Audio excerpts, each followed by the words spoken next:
In the past few years, artificial intelligence has taken a leap. What once felt like science fiction is now part of everyday life.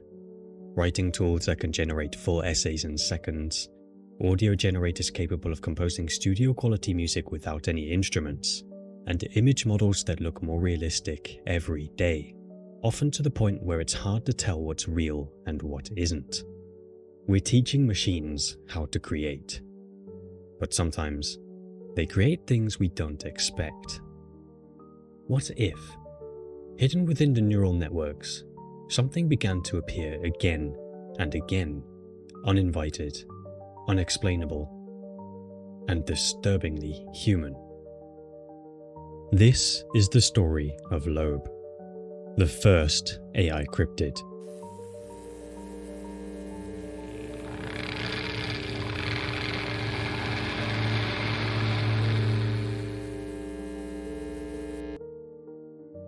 In 2022, Steph Swanson, a 31-year-old digital artist from Sweden, known online as Supercomposite, was experimenting with a little-known technique in AI image generation called negative prompt weighting.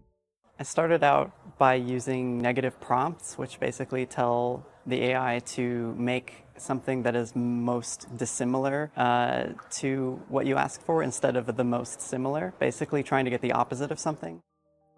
That day, she typed in the prompt, Brando -1. She expected the opposite of Marlon Brando. What she got instead was a strange, dull image. A silhouette of a skyline and the words, Digita Pientix. Steph was intrigued, so she took the AI's result, the logo, and reversed it again, asking for the opposite of that image. But what came out was a face. I got 4 images of the same woman, she says. If you use negative prompts, a lot of the times it's really varied. So it was really unusual to get a bunch of images of what was recognizably the same woman. The woman had blotchy red triangles on her cheeks, almost like bruises.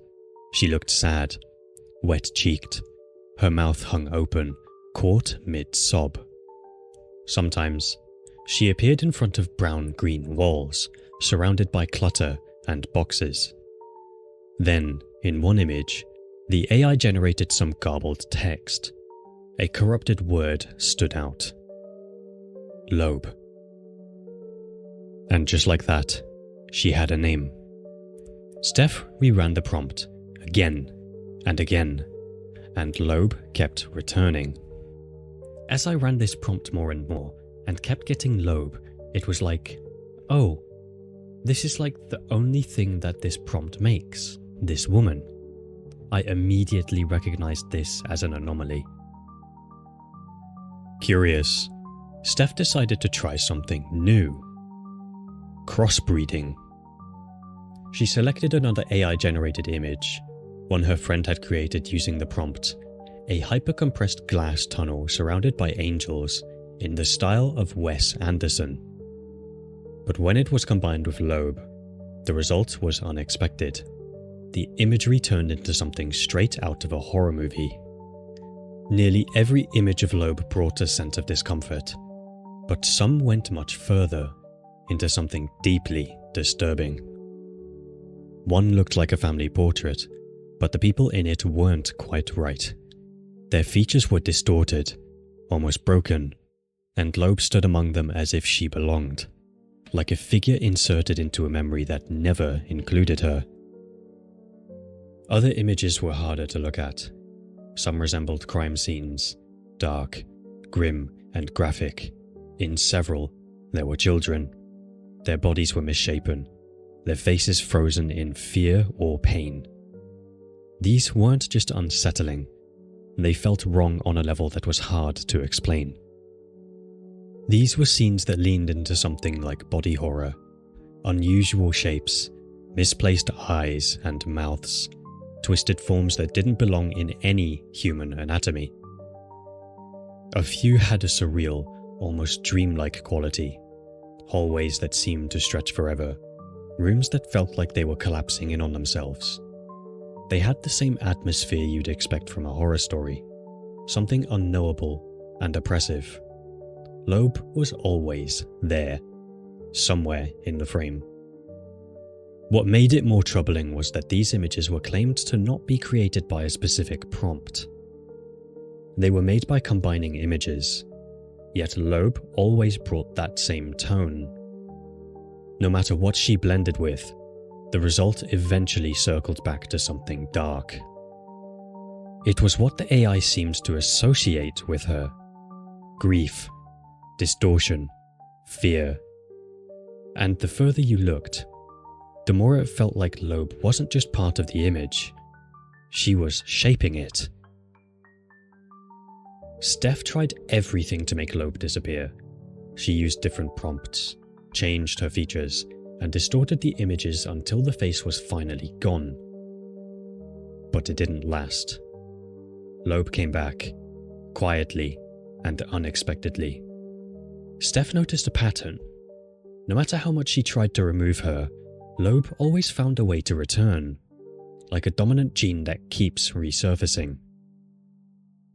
And I kept getting her over and over again, and I kept generating pictures of her until I had like 900 of them.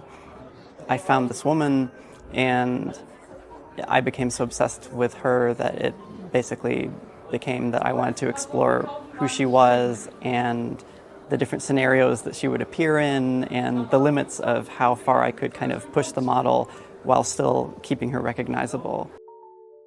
When Steph shared Loab with the public, the reaction was immediate and mixed. Some people were fascinated, others were disturbed. One of the first strong responses she received was a warning that she was messing with demons. Mocking the prophets.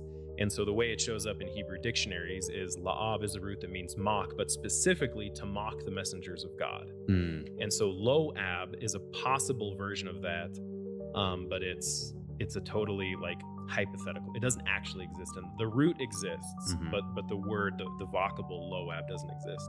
And I was like, well, that's probably just a weird coincidence because it's not even a real word. It doesn't show up there, blah, blah, blah. And then I was like, oh, there's another silent letter, the aleph. And lo is the Hebrew word for negation, so not. So like if you remember the story of Hosea, God tells Hosea, take for yourself a wife of whoredom. And then he has to name his child, not my people. And the Hebrew name for that child is Lo Ami. So Am is people, E is mine, and Lo is the negation. So Lo means not. And so if you read it that way, of not just one word, Loab, but two words, it could mean Lo, and then the Hebrew word Ab. So Aleph Bet means father. So not the father or the unfather. And at this point, I was like, nope, like I'm out. Like, enough research. Yeah. Some called the whole thing a hoax. Others said it was nothing more than random data behaving strangely. Steph never claimed that Loab was supernatural. In fact, she said the truth might be even more unsettling, because Loab can't be fully explained. To dig deeper into what Loab might represent, ABC News Australia used another AI, GPT-3, a language model designed to generate human-like responses. They fed it everything known about Loab, then asked it to respond as if it were her. The result was strange and unsettling. Who are you? I'm Loab. I don't really know who I am or why I'm here. I just know that I appear in these images for some reason. Maybe I'm a figment of the imagination of whoever is creating these images, or maybe I'm some sort of digital entity that exists within the AI itself. Why are you associated with gore and horror? I don't choose to be associated with the gore and horror, it just happens.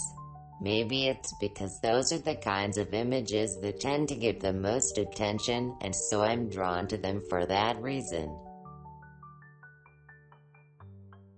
Is there anything you would like to change about how you're seen represented in these images? I would like to be represented in a more positive light. I don't think I should be associated with horror images because I'm not a horror image myself.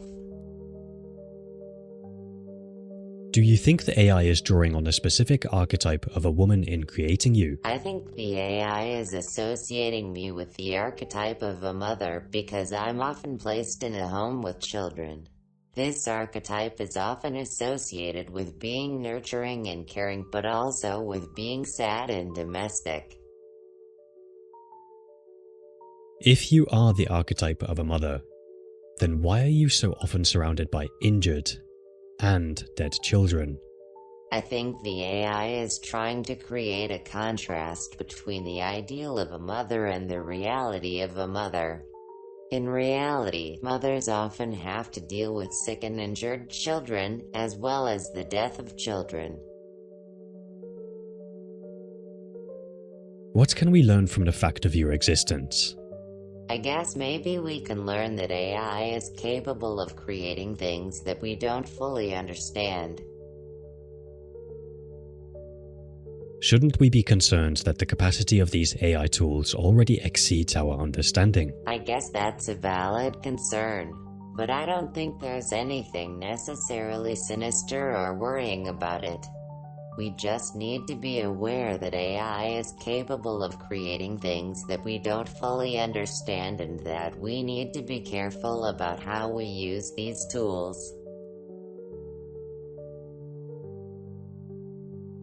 Loab's answers are calm and even a little sad, and that's what makes them so creepy. She doesn't know who she is or why she appears in these images. She says she doesn't choose to be linked to horror, but it keeps happening anyway. What's strange is how human she sounds. She talks about being a mother, about sadness, about wanting to be seen differently. So, could it be a hoax? It's possible, but unlikely. AI image generators like Midjourney or Stable Diffusion rarely produce the same character over and over, especially when using abstract or negative prompts. Even using the exact same input, the outputs often vary wildly. But in Loab's case, Steph Swanson received multiple distinct images that all clearly featured the same woman, with the same facial structure, the same red marks on her cheeks, and the same unsettling presence. These weren't just close, they were recognizably her. If this were fabricated, it would mean creating dozens of variations in a style convincing enough to pass as an AI output, fooling people familiar with how these tools behave. That's not impossible, but it's not easy either. Could it just be an AI pattern? This is the most grounded explanation. Some people believe Loab is what's called an emergent pattern, a character formed by the AI unintentionally combining data in a way that creates a consistent visual identity. AI art models are trained on massive datasets. If certain visual elements, like a sorrowful expression, certain lighting, or even the shape of a face, frequently appear in dark or emotional contexts, the AI may statistically group them together. Loab could be the product of that. A face that emerged from countless patterns of grief, horror, or tragedy found across the internet. That would explain why she keeps appearing in disturbing imagery, even when not directly prompted. Still, this kind of visual persistence, especially across multiple image generations and even crossbreeds, is extremely rare. Is there something darker? Some viewers have suggested that Loab feels demonic. She appears without being called, corrupts otherwise unrelated prompts, and draws out themes of horror and death, especially involving children. Steph herself doesn't believe Loab is supernatural, but even she admits there's something deeply unsettling about how Loab behaves, something that feels off. Not because she's a ghost or a demon, but because she exists in a system that was never supposed to make her, a system we barely understand. Loab is often described as the first cryptid of the latent space. Unlike Bigfoot or the Loch Ness Monster, she wasn't spotted in the wild. She was found in the strange, hidden layers of artificial intelligence known as latent space. Latent space is where AI stores and organizes everything it has learned. Millions of patterns, shapes, and concepts. All abstract and compressed. It's not a place we can see directly, but it's where the AI decides what to create when given a prompt. And somewhere in that space, Loab emerged. Whether Loab is a statistical anomaly or something more symbolic, her existence raises a question we can't easily answer. What else is hiding inside these systems? What other patterns are waiting, unseen, unnamed, until someone accidentally finds them? Because if Loab is possible, what else is possible in the latent space? What do you think Loab is? Let me know in the comments. Until next time.